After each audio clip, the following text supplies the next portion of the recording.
मेहमान खसूसी इस महफिल के दूल्हा जनाब अदनान अफजल चड्ढा साहब, मिर्जा अमन साहब, जनाब चौधरी फयाज डार साहब, चौधरी एजाज चड्ढा साहब, जनाब मुदस्सिर इकबाल भट्ट साहब, अज दे जनाब चड्ढा साहब अज दे जेडे मेजबान ने वो जनाब परवेज भट्ट साहब। पाक फौज, पाक फौज, अज पाक फौज तुहाडी मेजबान है जनाब। परवेज भट्ट साहब के नाल अदनान भट्ट साहब,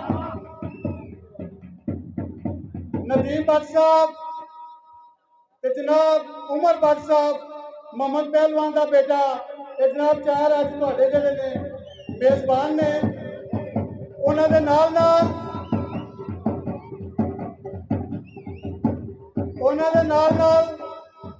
इस मार्केट के जिन्हें ने दुकानदार, मकैनिक, कारीगर वो जनाब तुहानू खुश आमदीद कहते हैं।